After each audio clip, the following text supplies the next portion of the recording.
കല്യാണം കഴിയുന്ന ആദ്യത്തെ നാൾ മുതൽ തന്നെ ജീവിത പങ്കാളികൾ, അതായത് ഭാര്യയും ഭർത്താവും ഏറ്റവും കൂടുതൽ പ്രതീക്ഷിക്കുന്നത് എന്തായിരിക്കും? ഭർത്താവിൽ നിന്ന് അല്ലെങ്കിൽ ഭാര്യയിൽ നിന്ന്. ഫസ്റ്റ് ഡേ കല്യാണം കഴിഞ്ഞ് പിറ്റേ ദിവസം രാത്രി നല്ലവണ്ണം കിടന്നുറങ്ങി, രാവിലെ എഴുന്നേൽക്കുമ്പോൾ ഭാര്യ ചായയുമായിട്ട് പോകുന്നു. അതങ്ങ് മനസ്സിൽ സങ്കല്പിക്കാം. ഭാര്യ ചായയുമായിട്ട് പോകുമ്പോൾ ഭർത്താവ് അത് വാങ്ങിച്ച് കുടിക്കുന്നു. ഭാര്യ പ്രതീക്ഷിക്കുന്ന ആദ്യത്തെ കാര്യം എന്തായിരിക്കും? ഒരു താങ്ക്സ്, എക്സലൻറ്റ്, നല്ലൊരു ക്ലാപ്പ് കൊടുക്കാം, വെരി ഗുഡ്, താങ്ക്സ്, എക്സലൻറ്റ്. അതായത് കുടുംബജീവിതത്തിൽ ഏറ്റവും നല്ല രീതിയിൽ മുന്നോട്ട് പോകാനായിട്ടുള്ള ഒരു പ്രധാനപ്പെട്ട കാര്യം എന്നുള്ളത് തമ്മിൽ പ്രോത്സാഹിപ്പിക്കുക എന്നുള്ളതാണ്, അല്ലേ? പ്രോത്സാഹിപ്പിക്കുക എന്നുള്ളത്. ഈ പ്രോത്സാഹനം എന്ന് പറഞ്ഞു കഴിഞ്ഞാൽ നമ്മുടെ തലച്ചോറിൽ തന്നെ ഡോപ്പമിൻ എന്നുള്ള ഒരു സംവിധാനമുണ്ട്. ഡോപ്പമിൻ, സിറട്ടോൺ, നോറപ്പിനെഫ്രിൻ, അഡ്രിനാലിൻ എന്നൊക്കെ പറഞ്ഞ് പല രാസവസ്തുക്കളുണ്ട്. ഇതിൽ ഡോപ്പമിന് ഒരു പ്രത്യേകതയുണ്ട്. ഇത് നമ്മുടെ നിലനിൽപ്പിന് വളരെ അത്യാവശ്യമായൊരു കാര്യമാണ്. കൊച്ചു കുട്ടികൾ തുടങ്ങി ഏത് ചെറിയ കാര്യം ചെയ്താലും അവർ അതെല്ലാം ചെയ്തതിന് ശേഷം ഓടി പാരൻസിൻ്റെ അടുക്കലേക്ക് വരും. എന്തിനാണ്? ഒരു അപ്രിസിയേഷൻ, ഒരു പ്രോത്സാഹനം കിട്ടാനായിട്ട്. ജീവിതത്തിൻ്റെ അവസാനം വരെ കിടക്കയിൽ കിടക്കുന്ന അപ്പനമ്മമാർ, അമ്മച്ചിമാരുൾപ്പെടെ പ്രതീക്ഷിക്കുന്ന ഒരു കാര്യമാണ് മക്കൾ അടുത്ത് വന്നിട്ട്, മമ്മി, പപ്പ, ഞങ്ങൾ ഇത്രയും നാൾ വളർത്തി, ഞങ്ങളെ ഈ കാലം അത്രയും ഞങ്ങളെ ഈ രീതിയിലെത്താൻ കാരണമായത് പപ്പയാണ്, മമ്മിയാണ് എന്ന് കേൾക്കാനുള്ള ഒരു ആഗ്രഹം. അതായത് ഏത് പ്രായക്കാരും പ്രതീക്ഷിക്കുന്ന വളരെ പ്രധാനപ്പെട്ട ഒരു കാര്യമാണ് പ്രോത്സാഹനം. എന്നാൽ കുടുംബജീവിതത്തിൽ എന്തുകൊണ്ടോ ഈ പ്രോത്സാഹനം, തമ്മിൽ പ്രോത്സാഹിപ്പിക്കുന്നതിൻ്റെ കുറവ് വളരെ വ്യാപകമായി കണ്ടുകൊണ്ടിരിക്കുകയാണ്. അപ്പോൾ നമ്മുടെ കുടുംബജീവിതത്തിൽ പ്രോത്സാഹനം എത്രത്തോളം ഉണ്ട് എന്നും എത്രത്തോളം കൂടുതൽ വേണം എന്നും തമ്മിൽ ചിന്തിക്കുന്നത് നല്ലതായിരിക്കും. ഭാര്യയ്ക്കും വേണം, ഭർത്താവിനും വേണം പ്രോത്സാഹനം. ഏറ്റവും കൂടുതൽ പ്രതീക്ഷിക്കുന്ന ആരാണ് പ്രോത്സാഹനം? ഭാര്യമാരാണോ? ഭർത്താക്കന്മാർ? ശരിയാണ്, രണ്ടുപേരും പ്രോത്സാഹനം പ്രതീക്ഷിക്കുന്നുണ്ട്. ഭാര്യമാരും ഭർത്താക്കന്മാരും പ്രോത്സാഹനം പ്രതീക്ഷിക്കുന്നുണ്ട്. പക്ഷേ രണ്ടും രണ്ട് രീതിയിലാണ് എന്നുള്ളതേ ഉള്ളൂ. മിക്കവാറും ഈ ഭാര്യമാർ, അല്ലെങ്കിൽ നമ്മുടെ സഹോദരിമാർ, ഭാര്യമാർ, അവർ പ്രോത്സാഹനം പ്രതീക്ഷിക്കുന്നത് ചിലപ്പോൾ ഒരു നോട്ടത്തിലൂടെയെങ്കിലും ആയിരിക്കും. ഒരു ചായ കൊണ്ട് തന്നിട്ട് മാറി നിൽക്കും നമ്മളെ നോക്കി. എന്തിനാ നോക്കി നിൽക്കുന്നത്? ഭർത്താക്കന്മാർ, അച്ഛൻ ഈ ചായ കുടിച്ചതിന് ശേഷം ഒരു നോട്ടം. ചില ഭർത്താക്കന്മാരുണ്ട്, നോക്കത്തേയില്ല. അതിരാവിലെ 5 മണിക്ക് എഴുന്നേറ്റ് ഭക്ഷണ കാര്യങ്ങളൊക്കെ, രാവിലത്തെ ബ്രേക്ക്ഫാസ്റ്റ് തയ്യാറാക്കുന്നു, ഉച്ചയ്ക്കുള്ള ഭക്ഷണം തയ്യാറാക്കുന്നു, രാത്രി അടുക്കളയിൽ. ചില ഭാര്യമാരൊക്കെ ആണെങ്കിൽ രാവിലെ മുതൽ രാത്രി വരെ അടുക്കളയിലായിരിക്കും. പക്ഷെ ഒരു നോട്ടം, ചില ഭാര്യമാർ കൗൺസിലിങ്ങിന് വരുമ്പോൾ പറയാറുണ്ട്, സാറേ അങ്ങനെ ഒരു നോട്ടം അതെങ്കിലും കിട്ടിയിരുന്നെങ്കിൽ. ഞാൻ എല്ലാവരെയും ബഹുമാനിച്ചുകൊണ്ട് പറയട്ടെ, നമ്മുടെ ഒരു നോട്ടം മതി ചിലർക്ക് ഭയങ്കര പ്രോത്സാഹനം ഉണ്ടാകാൻ. ചെറിയൊരു നോട്ടം. അപ്പോൾ പ്രോത്സാഹനം എന്നുള്ളത് ഭയങ്കര ഇമ്പാക്റ്റ് ഉണ്ടാക്കുന്ന ഒരു സാധനമാണ്. നമ്മുടെ കുടുംബജീവിതത്തിൽ അത്യാവശ്യം വേണ്ടത് ഒന്ന് റീചെക്ക് ചെയ്യണം. ഇന്ന് രാത്രി പോയിട്ട് ഒന്ന് റീചെക്ക് ചെയ്യണം, ഏതൊക്കെ മേഖലകളിലാണ് നമ്മൾ ഈ പ്രോത്സാഹനം മാക്സിമം കൂടുതൽ ഇമ്പ്രൂവ് ചെയ്യേണ്ട മേഖല ഏതൊക്കെയുണ്ട് എന്നൊന്ന് ചെക്ക് ചെയ്യുന്നത് നല്ലതായിരിക്കും. പ്രത്യേകിച്ചും കുഞ്ഞുങ്ങളെ വളർത്തുന്ന കാര്യത്തിൽ. ഭാര്യ രാവിലെ എഴുന്നേറ്റ്, കൊച്ചു കുഞ്ഞുങ്ങളാണെങ്കിൽ, ഇപ്പോൾ ഒന്നിലധികം കുട്ടികളുണ്ടെങ്കിൽ ഒരാളെ കുളിപ്പിച്ച് റെഡിയാക്കുമ്പോഴായിരിക്കും അടുത്ത ആൾ അങ്ങോട്ട് ഓടുന്നത്. അദ്ദേഹത്തെ പിടിച്ചുകൊണ്ട് വന്ന് ഇങ്ങോട്ട് നിർത്തുമ്പോഴത്തേക്കും കുളിച്ചവൻ വീണ്ടും പോയി മണലിൽ കിടന്നുരുളും. അപ്പോൾ പിന്നെ അദ്ദേഹത്തെ പിടിച്ചുകൊണ്ടുവരും. ഈ പിള്ളേരെല്ലാം ഒന്ന് ഒരുക്കിയെടുത്ത് സ്കൂളിലോട്ട് വിട്ടതിന് ശേഷം പിന്നെ വീണ്ടും അടുക്കളയിലോട്ട് കയറണം. അങ്ങനെയുള്ള കാര്യങ്ങൾ. ഇനി ഭർത്താക്കന്മാരാണെങ്കിൽ രാവിലെ ജോലിക്ക് പോയി കഴിഞ്ഞാൽ വൈകുന്നേരം ഇരുട്ടി അല്ലെങ്കിൽ രാത്രി തിരിച്ചു വരും. അപ്പോൾ ഇവരെല്ലാം മനസ്സിൽ പ്രതീക്ഷിക്കുന്ന ഒരു കാര്യമാണ് പ്രോത്സാഹനം. മനുഷ്യൻ്റെ നിലനിൽപ്പിന് അത്യാവശ്യമാണ്. ഈ പ്രോത്സാഹനം കിട്ടുമ്പോൾ നമുക്ക് കരച്ചിലാണോ സന്തോഷമാണോ വരുന്നത്? സന്തോഷമാണ്. അപ്പോൾ അങ്ങനെയാണെങ്കിൽ പ്രോത്സാഹനം ഇല്ലാതിരുന്നാലോ? ആ സന്തോഷം അങ്ങ് പോയി. അപ്പോൾ കുടുംബജീവിതം ആസ്വദിക്കാൻ പറ്റുന്ന രീതിയിൽ പ്രോത്സാഹനം എത്രത്തോളം കൊടുക്കാൻ പറ്റുമോ അത്രത്തോളം കൊടുക്കുക. അത് നമ്മുടെ കുടുംബജീവിതത്തിന് സന്തോഷം കൂടാനായിട്ട് ഇടയുണ്ട്. ഈ പ്രോത്സാഹിപ്പിക്കുന്നതിന് വല്ല ചിലവുണ്ടോ? ഉണ്ടോ? ഒരു ചിലവില്ലാത്ത കാര്യം ഒരു പ്രോത്സാഹനം എന്നുള്ളത്. ഒരു നോട്ടം മതി, അല്ലെങ്കിൽ ഒരു ടച്ച് മതി, അല്ലെങ്കിൽ വാക്കുകൊണ്ട്, ചില വാക്കുകൾ കൊണ്ട്, നന്നായിരുന്നു കേട്ടോ, സൂപ്പറായിരുന്നു, ആ ഒരൊറ്റ ഇത് മതി, നല്ല മൈലേജിൽ വീണ്ടും സ്പീഡിൽ വണ്ടി ഓടാൻ. അപ്പോൾ പ്രോത്സാഹനം ഒന്നാമത്തെ കാര്യം. അങ്ങനെയാണെങ്കിൽ ഇന്ന് രാത്രി വീട്ടിൽ പോയ ഉടനെ ഏതെങ്കിലും ഒരു വാക്ക്, ഇന്ന് രാവിലെ മുതൽ ഇന്ന് വരെ നടന്ന കാര്യങ്ങളെക്കുറിച്ച് ഒന്ന് ചിന്തിക്കുകയും ഏതെങ്കിലും ഒരു നല്ല കാര്യം പറഞ്ഞ് പ്രോത്സാഹിപ്പിക്കുകയും ചെയ്താൽ നമ്മുടെ മക്കളെ പ്രോത്സാഹിപ്പിക്കാം. നിങ്ങൾക്കറിയാമോ, നമ്മുടെ കുട്ടികളുടെ ഈ മനഃശാസ്ത്രം അനുസരിച്ച് കുട്ടികൾക്ക് ശരിയായ പ്രോത്സാഹനം കിട്ടുന്നില്ലെങ്കിൽ അതവരുടെ പഠനത്തെ പോലും ബാധിക്കും. ഈ മെമ്മറിയെ സാരമായി ബാധിക്കുന്ന ഒരു വിഷയമാണ്. ശരിയായ പ്രോത്സാഹനം കിട്ടാതിരിക്കുമ്പോൾ സ്വാഭാവികമായിട്ടും കുട്ടികൾ പ്രതീക്ഷിക്കുന്ന പ്രോത്സാഹനം കിട്ടുന്നില്ല. അങ്ങനെ ഇരിക്കുമ്പോഴായിരിക്കും വഴിയിലൂടെ പോകുന്ന ആരെങ്കിലും കൊള്ളാം കേട്ടോ, സൂപ്പറായിരുന്നേ, നന്നായിരുന്നേ എന്നൊക്കെ പറഞ്ഞ് ആവശ്യമില്ലാത്ത പ്രോത്സാഹനം കൊടുക്കുന്നത്. അത് ചിലപ്പോൾ കുട്ടികൾ വഴിതെറ്റി പോകാനും സാധ്യതയുണ്ട്. അപ്പോൾ ഒറിജിനൽ പ്രോത്സാഹനം നമ്മുടെ വീടുകളിൽ നിന്ന് നമ്മുടെ കുട്ടികൾക്ക് കിട്ടട്ടെ, ശരിയായ പ്രോത്സാഹനം നമ്മുടെ ഭാര്യമാർക്ക് കിട്ടട്ടെ, ശരിയായ പ്രോത്സാഹനം നമ്മുടെ ഭർത്താക്കന്മാർക്ക് കിട്ടട്ടെ. അത് ഭയങ്കര ഇമ്പാക്റ്റ് ഉണ്ടാക്കും. ഒന്നാമത്തെ കാര്യം അതാണ് എനിക്ക് പറയാനുള്ളത്. രണ്ടാമത്തെ കാര്യം, ഈ പ്രോത്സാഹനം കഴിഞ്ഞ്, അതായത് കല്യാണം കഴിഞ്ഞു ചില ദിവസങ്ങൾ കഴിഞ്ഞ് പ്രോത്സാഹനം, അപ്പോൾ പ്രോത്സാഹനം നല്ല ഇമ്പ്രൂവ് ചെയ്ത് വരുമ്പോൾ അടുത്ത ഭാര്യമാരും ഭർത്താക്കന്മാരും ഒരുപോലെ പ്രതീക്ഷിക്കുന്ന ഒരു കാര്യമാണ്. എന്താണ്? തമ്മിൽ കരുതുക, കെയറിങ് ഈച്ച് അതർ. അത് വളരെ പ്രധാനപ്പെട്ട ഒരു കാര്യമാണ്, കെയറിങ് എന്നുള്ളത്. ഇപ്പം കെയറിങ്ങിൻ്റെ കാര്യം ഒരു ഉദാഹരണം പറയാം. ആദ്യത്തെ കുഞ്ഞിനെ ക്യാരിങ് ആകുമ്പോൾ ഭാര്യമാർക്ക് കൂടുതൽ കെയറിങ് കിട്ടും. രണ്ടാമത്തെ കുഞ്ഞാവുമ്പോൾ കെയറിങ് കുറയുന്നു. എന്തായിരിക്കും കാരണം? ശ്രദ്ധിച്ചിട്ടുണ്ടോ? ആദ്യത്തെ കുഞ്ഞിനെ ക്യാരിങ് ആകുമ്പോൾ ഭർത്താവിൻ്റെ ഭാഗത്ത് നിന്ന്, മമ്മിയുടെ ഭാഗത്ത് നിന്ന്, ഭർത്താവിൻ്റെ വീട്ടുകാരുടെ ഭാഗത്തു നിന്ന്, അമ്മയുടെ വീട്ടുകാരുടെ ഭാഗത്തു നിന്നൊക്കെ നല്ല കെയറിങ് ആയിരിക്കും ഈ പെൺകുട്ടിക്ക് അല്ലെങ്കിൽ ഈ അമ്മയ്ക്ക്. പക്ഷെ രണ്ടാമത്തെ കുഞ്ഞാകുമ്പോൾ ഈ കെയറിങ് പതുക്കെ അങ്ങ് കുറയാൻ തുടങ്ങും. എന്തായിരിക്കും കാരണം? എക്സ്പീരിയൻസ് ആയി. നല്ലൊരു ക്ലാപ്പോട് ഇദ്ദേഹത്തിന്. ഒരു സൈക്കോളജിസ്റ്റ് ആകേണ്ട മനുഷ്യനാണ്. വളരെ ശരിയാണ്. ആദ്യത്തെ കുഞ്ഞാവുമ്പോൾ ഭയങ്കര കെയറിങ് ആണ്. രാവിലെ എപ്പോൾ എഴുന്നേൽക്കുന്നു, അതിനനുസരിച്ച് ഭർത്താവ് ചായ കൊണ്ടുവരുന്നു, പിന്നെ ഭർത്താവിൻ്റെ വീട്ടുകാർ ചായ കൊണ്ടുവരുന്നു, ഭാര്യയുടെ മമ്മി കൂടെ നിൽക്കുന്നു. ഭയങ്കര കരുതലാണ്. പറയുന്ന വാക്കുകൾ സൂക്ഷിച്ചേ പറയത്തുള്ളൂ. ഭയങ്കര കെയറിങ് ആയിരിക്കും. രണ്ടാമത്തെ കുഞ്ഞിലോട്ട് പോകുമ്പോൾ പതുക്കെ ചില ഭവനങ്ങളിൽ പതുക്കെ കെയറിങ് അങ്ങ് കുറയും. ഇത് ആദ്യത്തെ കുഞ്ഞിൻ്റെയും രണ്ടാമത്തെ കുഞ്ഞിൻ്റെയും മാനസിക സ്ഥിതിയെ ബാധിക്കുന്നുണ്ട്. നമ്മളത് ശ്രദ്ധിക്കുന്നില്ല. ഇനി മൂന്നാമത്തെ കുഞ്ഞാകുമ്പോൾ കെയറിങ് വീണ്ടും കുറയാനുള്ള സാധ്യത ചില വീടുകളിലുണ്ട്. കാരണം ഇനിയിപ്പോൾ 5-6 ഒരുമിച്ച് അങ്ങ് പ്രസവിച്ചോളൂ, ഇനിയിപ്പോൾ വലിയ കെയറിങ്ങിൻ്റെ ആവശ്യമൊന്നുമില്ല, ഇതൊരു ഒരു ഒരു സാധാരണ പരിപാടി പോലെ അങ്ങ് നടന്നോളൂ എന്ന് ചിന്തിച്ച് ചിലപ്പോൾ കെയറിങ് കുറയാനുള്ള സാധ്യതയുണ്ട്. ഭർത്താക്കന്മാരും കെയറിങ് വളരെ പ്രതീക്ഷിക്കുന്നവരാണ്. ഈ സാധാരണ ഈ സ്ത്രീകളുടെ ചില സ്ത്രീകൾക്ക് ഒരു ചിന്തയുണ്ട്, ഭർത്താക്കന്മാർ ഭയങ്കര ഭയങ്കര പവർഫുള്ളായിട്ടുള്ള ഹൃദയമൊക്കെ ഉള്ളവരാണ്, ഭയങ്കര ധൈര്യശാലികളാണെന്നൊക്കെ പറഞ്ഞിട്ട്. സത്യം പറഞ്ഞാൽ ഭർത്താക്കന്മാരും ഞങ്ങളൊക്കെ സാധാരണ മനുഷ്യരാണ്, ഞങ്ങൾക്കും ആവശ്യമാണ് കെയറിങ്. ഭാര്യയുടെ ഭാഗത്തുനിന്നുള്ള ആ കെയറിങ് ഉണ്ടല്ലോ, ഭർത്താവിന് കിട്ടുമ്പോൾ ഭർത്താവ് ഭയങ്കര എനർജറ്റിക് ആവും. ഏതൊരു ഭർത്താവിൻ്റെയും പിന്നിൽ ഭാര്യയുടെ സാന്നിധ്യവും കെയറിങ്ങും വളരെ ഗുണം ചെയ്യും.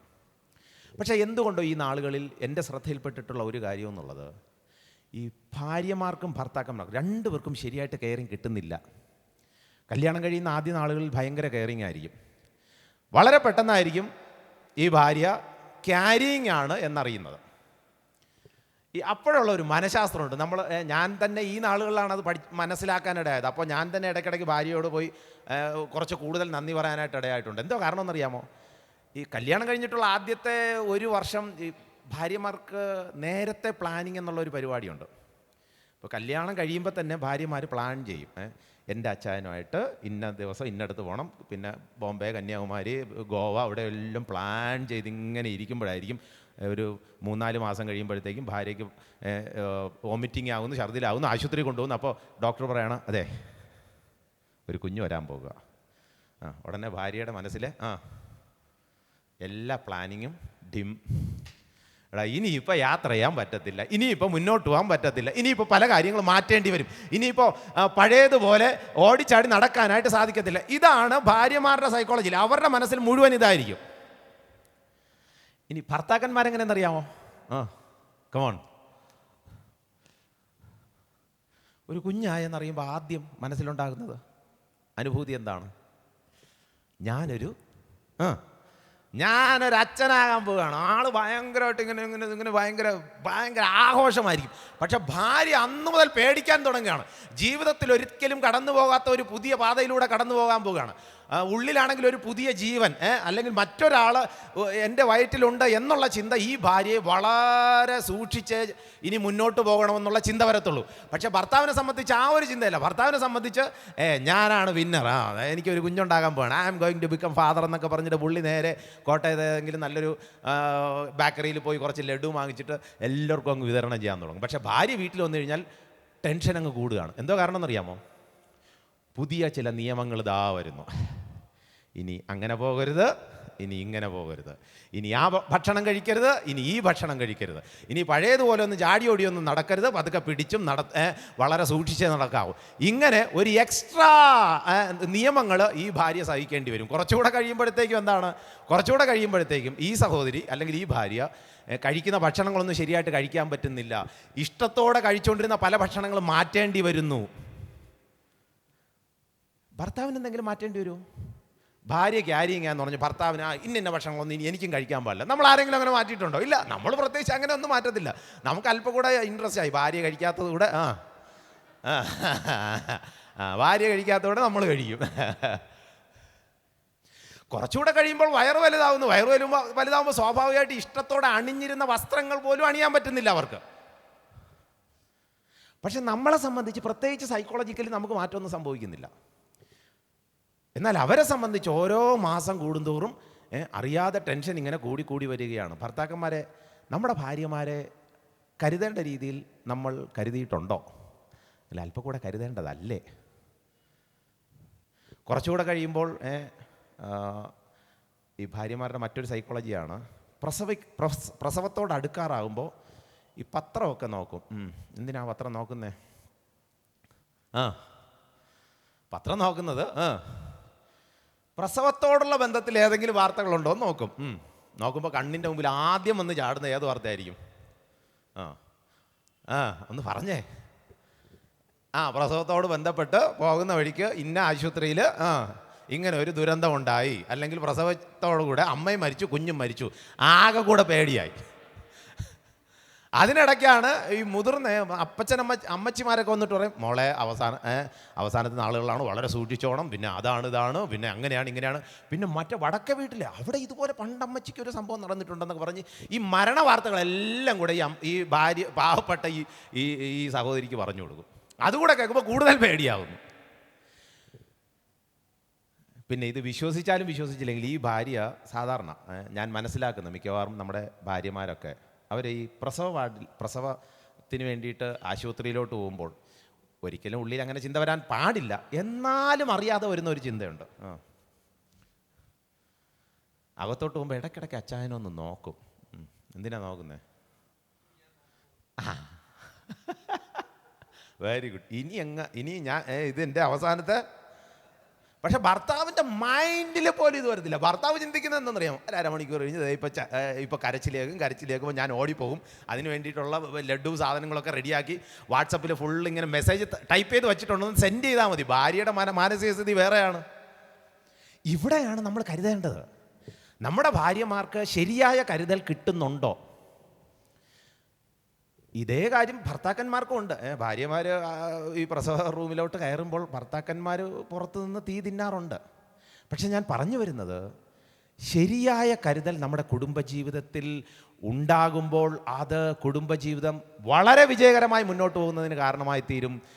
അതാണ് കുടുംബജീവിതത്തിൻ്റെ രണ്ടാമത്തെ ടിപ്സായിട്ട് എനിക്ക് പറയാനുള്ളത്. മൂന്നാമത്തെ കാര്യം എനിക്ക് പറയാനുള്ളത്, ഈ കുടുംബം എന്ന് പറയുമ്പോൾ തന്നെ കൂടുമ്പോൾ ഇമ്പം എന്നാണ്. സന്തോഷിക്കേണ്ട, ഏറ്റവും എൻജോയ് ചെയ്ത് ജീവിക്കേണ്ട ഒരു സ്ഥലം എന്നുള്ളത് കുടുംബമാണ്. പക്ഷെ നമ്മുടെ കഴിഞ്ഞകാല ജീവിതങ്ങൾ, നമ്മുടെ മാത്രമല്ല പൊതുവെ ഞാൻ മനസ്സിലാക്കുന്നത്, ഈ പലരും പറയാറുള്ള ഒരു കാര്യം, ഉള്ള സമാധാനം കൂടെ ഒന്ന് പൂരിപ്പിച്ചേ പോയി. പണ്ടൊരു സ്വാതന്ത്ര്യം ഉണ്ടായിരുന്നു, ഇപ്പോൾ ഒരു സ്വാതന്ത്ര്യമില്ല. പണ്ട് ഭയങ്കര സന്തോഷമായിരുന്നു, ഇപ്പോൾ ഒരു സന്തോഷമില്ല. പണ്ട് സമാധാനത്തോടെ കിടന്നുറങ്ങി, ഇപ്പോൾ ഒട്ടും സമാധാനമില്ല. പക്ഷേ കുടുംബം പോലെ ഇത്രയും സന്തോഷിക്കാൻ പറ്റുന്ന വേറൊരു സ്ഥലമില്ല. ഇത് വെറുതെ കള്ളം പറയുന്നതല്ല, ആത്മാർത്ഥമായി ഹൃദയത്തിൻ്റെ ഉള്ളിൽ നിന്ന് പറയുന്ന ഒരു സത്യമാണ്. കുടുംബം പോലെ ഇത്രയും ആനന്ദിക്കാൻ പറ്റുന്ന, സന്തോഷിക്കാൻ പറ്റുന്ന വേറൊരു സംവിധാനം ഇല്ല. അതെന്തുകൊണ്ടാണെന്ന് അവസാനം ഞാൻ പറയാനായിട്ട് ശ്രമിക്കുന്നുണ്ട്. അതായത് ആ രീതിയിലാണ് നമ്മുടെ നമ്മുടെ ബ്രെയിനിനെ വയേർഡ് ചെയ്ത് വച്ചിരിക്കുന്നത്. ഒരു സ്ത്രീയും ഒരു പുരുഷനും, അല്ലെങ്കിൽ ഒരു ഭാര്യയും ഒരു ഭർത്താവും, അവർ ഒരുമിച്ച് ജീവിക്കുമ്പോൾ ഏറ്റവും സന്തോഷം ഉണ്ടാകേണ്ട ഒരു സ്ഥലമാണ് കുടുംബം എന്നുള്ളത്. പക്ഷേ എന്തുകൊണ്ടോ കുടുംബത്തിൽ സന്തോഷം ഉണ്ടാകുന്നില്ല, അല്ലെങ്കിൽ സന്തോഷത്തെ നമുക്ക് നിലനിർത്താനായിട്ട് സാധിക്കുന്നില്ല. വിവാഹം കഴിഞ്ഞ ആദ്യത്തെ നാളുകൾ കുറച്ച് ദിവസം സന്തോഷം കാണുമായിരിക്കും, പക്ഷേ നമ്മൾ ശരിയായിട്ട് ആനന്ദിക്കുന്നുണ്ടോ? ശരിയായ സന്തോഷം നമ്മുടെ കുടുംബജീവിതങ്ങളിലുണ്ടോ? ഇല്ലെങ്കിൽ ഈ രാത്രി നമ്മൾ ഒന്നുകൂടെ ഒന്ന് റീതിങ്ക് ചെയ്യേണ്ടതുണ്ട്. എവിടെയാണ് ഈ സന്തോഷം കുറഞ്ഞു പോകാൻ കാരണമായ സംവിധാനം എന്നുള്ളത്. ഈ കഴിഞ്ഞ ദിവസങ്ങളിലൊക്കെ ഞാനുൾപ്പെടെ പലരും ഈ യൂത്ത്സിന് വേണ്ടിയിട്ടുള്ള ക്യാമ്പുകളൊക്കെ നടത്തുമ്പോൾ കുട്ടികൾ സ്ഥിരം ചോദിക്കുന്ന ഒരു ചോദ്യമുണ്ട്, കല്യാണം കഴിക്കാതെ ജീവിക്കുന്നതല്ലേ നല്ലത്? അതങ്ങനെ അവർക്ക് മനസ്സിലായത് അതെന്തുകൊണ്ട് അവരങ്ങനെ ചിന്തിക്കാനിടയായത് കല്യാണം കഴിക്കാതെ ജീവിക്കുന്നതല്ലേ നല്ലതെന്ന്? അതിൻ്റെ കാരണം മുമ്പേ ഓടിയ പലരുടെയും ജീവിതം ഇവർ നോക്കി നിന്നിട്ട് പേടിക്കുകയാണ്, ഇതിനേക്കാളും നല്ലത് കല്യാണം കഴിക്കാതെ ജീവിക്കുന്നതാണ്. അത്തരം ചിന്താഗതികൾ കുട്ടികളുടെ ഇടയിൽ വളരെ വ്യാപകമായി വന്നുകൊണ്ടിരിക്കുന്നു. അതിൻ്റെ റീസൺ എന്നുള്ളത്, കുടുംബജീവിതം എന്ന് പറഞ്ഞാൽ ദുഃഖവും നിരാശയും ഉള്ള ഒരു സ്ഥലമെന്നാണ് പലരും ചിന്തിക്കുന്നത്. പക്ഷേ ഇത്രയും സന്തോഷിക്കാൻ പറ്റുന്ന, ഇത്രയും ആനന്ദിക്കാൻ പറ്റുന്ന വേറൊരു ജീവിതം ഇല്ല. അപ്പോൾ എങ്ങനെയാണ് ഈ സന്തോഷം തിരിച്ചു കൊണ്ടുവരാൻ പറ്റുന്നത് എന്നുള്ളത് ഞാൻ പിന്നാലെ പറയാനായിട്ട് ശ്രമിക്കുന്നു. അപ്പോൾ ഫാമിലി ലൈഫ് എന്ന് പറഞ്ഞാൽ നമ്മൾ പരമാവധി ആനന്ദിക്കാനും സന്തോഷിക്കാനും സമയം കണ്ടെത്തണം. അതിന് ഏറ്റവും നല്ല മാർഗം എന്നുള്ളത് ഈ ടേബിൾ ടോക്ക് എന്ന് പറഞ്ഞൊരു സംവിധാനമുണ്ട്. എന്താണ് ടേബിൾ ടോക്ക്? ഭക്ഷണം കഴിക്കാനിരിക്കുമ്പോൾ ഒരുമിച്ചിരുന്ന് സംസാരിക്കുക. പക്ഷെ പല വീടുകളിലും നിയമം തന്നെ എഴുതി വെച്ചിട്ടുണ്ട്, മിണ്ടാതിരുന്ന് തിന്നോണം. കഴിക്കുമ്പോൾ ആരും കഴിക്കുമ്പോൾ സംസാരിച്ചു പോരുത്. പ്രത്യേകിച്ച് മക്കളുള്ള മാതാപിതാക്കന്മാരോട് പറയുകയാണ്. പിള്ളേർക്ക് ഭക്ഷണം കൊടുത്ത ഉടനെ അടുത്തെന്തോ നമ്മൾ പറയുന്നത്, പെട്ടെന്ന് കഴിക്കുന്നവന് സമ്മാനം. ഇതെന്തോ ഒളിമ്പിക്സ് ആണോ? അവൻ ആവശ്യത്തിന് സംസാരിച്ച് ചിരിച്ച് ആനന്ദിച്ച് ഈ ഭക്ഷണം എൻജോയ് ചെയ്ത് കഴിക്കുമ്പോഴുള്ള ഒരു ഗുണം എന്തെന്നറിയാമോ? നമ്മൾ ഈ രുചികരമായ ഭക്ഷണം വായിക്കാത്തിട്ട് ഇങ്ങനെ ചവയ്ക്കുമ്പോൾ രുചിമുകളങ്ങൾ ആക്റ്റീവ് ആകാൻ തുടങ്ങും. അത് വൈറ്റമിൻ കൂടുതൽ ഗുണം ചെയ്യുന്ന രീതിയിൽ നമ്മുടെ ശരീരത്തിൽ പ്രവർത്തിക്കാനായിട്ടിടയാകും. ഇത് പിള്ളേർ കഴിക്കുമ്പോൾ പോലും ടെൻഷനാണ്, ആദ്യം ആര് ജയിക്കും, ആദ്യം ആര് ജയിക്കും, ആദ്യം ആര് ജയിക്കും, ആദ്യം ആര് ജയിക്കും. നമ്മുടെ ഭക്ഷണമേശ എന്ന് പറഞ്ഞാൽ സന്തോഷിക്കേണ്ട സ്ഥലമാണ്. ഈ ഭക്ഷണം നമ്മുടെ കൾച്ചർ എന്ന് പറഞ്ഞാൽ നമ്മുടെ ഈ ഇന്ത്യയുടെ സംസ്കാരം മാത്രമല്ല, ലോകത്തിൽ എവിടത്തെ സംസ്കാരം എടുത്ത് നോക്കിക്കഴിഞ്ഞാൽ ഭക്ഷണമേശ എന്ന് പറയുന്നത് സന്തോഷിക്കേണ്ട, ആനന്ദിക്കേണ്ട സ്ഥലമാണ്. ഞാൻ ഇങ്ങനെ ഈ ക്ലാസ് ഇതുപോലെ വേറൊരിടത്ത് എടുത്തപ്പോൾ ക്ലാസ്സൊക്കെ കഴിഞ്ഞിട്ടൊരു ഫാമിലി എന്ന് പറഞ്ഞ്, എൻ്റെ സാറേ ഇപ്പോഴാണ് സമാധാനത്തോടെ മുന്നോട്ട് പോകുന്നത്, ഭക്ഷണം കഴിക്കാതിരിക്കുമ്പോൾ എങ്ങാനും നമ്മൾ സംസാരിച്ച് തുടങ്ങിയാൽ ഉള്ള സമാധാനം കൂടെ പോകും സാറേ. അപ്പോൾ പലർക്കും പേടിയാണ്. പക്ഷേ ഭക്ഷണം കഴിക്കാനിരിക്കുമ്പോൾ ആനന്ദിച്ച് സന്തോഷിച്ച് കഴിക്കുക. സന്തോഷത്തിൻ്റെ ഉറവിടം എന്നുള്ളത് തന്നെ നമ്മുടെ ഭവനമായി തീരട്ടെ. നമ്മുടെ വീട്ടിൽ സന്തോഷം തിരിച്ചു കൊണ്ടുവരാനായിട്ട് നമ്മളെ കൊണ്ട് സാധിക്കും. അപ്പോൾ അതിന് ചില കാര്യങ്ങളുണ്ട്, അത് ഞാൻ പിന്നാലെ പറഞ്ഞു വരാനായിട്ട് ശ്രമിക്കുകയാണ്. വീട് സന്തോഷിക്കുന്ന വീടാകണം. പ്രശ്നങ്ങളില്ലാത്ത ഒരു വീടുമില്ല. നമ്മളെല്ലാവരും സ്ട്രഗിൾ ചെയ്യുന്നവരാണ്. പക്ഷേ ഏത് പ്രശ്നങ്ങളും ഏത് സ്ട്രഗിളും വളരെ ഈസി ആയിട്ട് പരിഹരിക്കാൻ പറ്റുന്ന ഒരു സംവിധാനമുണ്ട്. അത് ആദ്യം അങ്ങ് വിശ്വസിച്ചോളണം. നമുക്ക് പൊതുവേ ഒരു ചിന്തയുള്ളത്, എന്തെങ്കിലും പ്രശ്നം വന്നു കഴിഞ്ഞാൽ ഇതൊന്നും പരിഹരിക്കാൻ പറ്റത്തില്ലെന്നാണ്. പക്ഷെ നേരെ തിരിച്ചൊന്ന് ചിന്തിച്ച് നോക്കിയേ, എന്നെ കൊണ്ട് പറ്റും, ഞങ്ങൾ കുടുംബമായിട്ട് ഈ പ്രശ്നം പരിഹരിക്കാനായിട്ട് സാധിക്കും. അങ്ങനെയാണെങ്കിൽ ആ പ്രശ്നങ്ങൾ, ഏത് പ്രശ്നവും പരിഹരിക്കാൻ സാധിക്കും എന്നുള്ളത് നമ്മുടെ മനസ്സിൽ ചിന്തിച്ച് കഴിഞ്ഞാൽ തീർച്ചയായിട്ടും നമുക്ക് അടുത്ത സ്റ്റെപ്പിലോട്ട് പോകാനായിട്ട് സാധിക്കും. അപ്പോൾ പ്രശ്നം പരിഹരിക്കുന്ന കാര്യം ഞാൻ പിന്നാലെ പറഞ്ഞു വരുന്നുണ്ട്. അപ്പോൾ ഞാൻ അടുത്ത കാര്യത്തിലോട്ട് കിടക്കുകയാണ്. നാലാമത്തെ കാര്യം, ഈ നമ്മുടെ ബ്രെയിനിനൊരു പ്രത്യേകതയുണ്ട്. ചിലപ്പോൾ കുട്ടികളൊക്കെ പറയും, അയ്യോ എനിക്ക് പരീക്ഷ എഴുതാൻ പോയപ്പോൾ അത് മറന്നുപോയി, ഇത് മറന്നുപോയെന്ന്. മറക്കുന്നത് ഗുണമാണോ ദോഷമാണോ, നല്ലതാണോ? മറവി മനുഷ്യനുള്ളത് നല്ലതാണോ? ആലോചിച്ചുത്തരം പറയണം. ചിലപ്പോൾ നല്ലതാണ്. എപ്പോഴൊക്കെയാണ് നല്ലത്?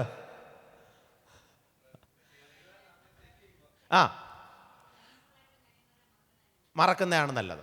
ഇപ്പോൾ ഒരു പട്ടി കടി കിട്ടി, മറക്കണോ വേണ്ടയോ? മറവി നല്ലതാണോ, ഗുണമുള്ളതാണോ ദോഷമുള്ളതാണോ? പട്ടികടിയുടെ കാര്യത്തിൽ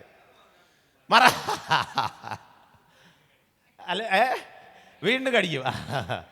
ചിലപ്പോൾ പട്ടി കടി നമുക്കെല്ലാവർക്കും, മിക്കവാറും മനുഷ്യരായി ജനിച്ച എല്ലാവർക്കും ഒരിക്കലെങ്കിലും പട്ടി കടിച്ചിട്ടുണ്ടെന്നാണ് പറയപ്പെടുന്നത്. അപൂർവം ചിലർ മാത്രമേ രക്ഷപ്പെട്ടിട്ടുള്ളൂ ഈ പട്ടിയുടെ കടിയിൽ നിന്ന്. അപ്പോൾ അല്ലേ, സ്വപ്നത്തിൽ പോലും കടിച്ചിട്ടുണ്ട്. അതെ, ഇനി ഒറിജിനൽ കടിച്ചില്ലെങ്കിൽ സ്വപ്നത്തിലെങ്കിലും കടിയിട്ടു. പക്ഷേ ഈ കടിച്ചതിൻ്റെ തീവ്രത, പിന്നെ കടിച്ചതിന് ശേഷം നമ്മൾ കിടന്ന് കരഞ്ഞ് ഒടുവിൽ ആശുപത്രി കൊണ്ടുപോയി. പണ്ടൊക്കെ ആണെങ്കിൽ ഈ വട്ടത്തിൽ കുത്തിവെക്കുന്ന ഒരു പരിപാടി ഉണ്ടായിരുന്നു. ഈ വട്ടത്തിലൊക്കെ കുത്തിവെച്ച് ഇതെല്ലാം അതേ തീവ്രതയിൽ ഓർത്തിരിക്കുകയാണെങ്കിൽ നമുക്ക് ബുദ്ധിമുട്ടായി പോകും, അല്ലേ? പക്ഷേ നമ്മൾ പട്ടി കടിച്ചു, ആ ഇവൻ്റ് നമ്മൾ ഓർത്തിരിക്കുന്നുണ്ട്, അത് നല്ലതാണ്. ചില കാര്യങ്ങൾ മറക്കുന്നതാണ് നല്ലത്. അതുകൊണ്ടാണ് മറക്കാനുള്ള സിസ്റ്റം കൂടെ നമ്മുടെ തലച്ചോറിൽ വെച്ചിട്ടുണ്ട്. ചിലത് ഓർക്കാനും നല്ലതാണ്. അപ്പോൾ എൻ്റെ അടുത്ത പോയിന്റ് എന്ന് പറഞ്ഞാൽ, മറക്കേണ്ടത് മറക്കുക, ഓർത്തിരിക്കേണ്ടത് ഓർത്തിരിക്കുക.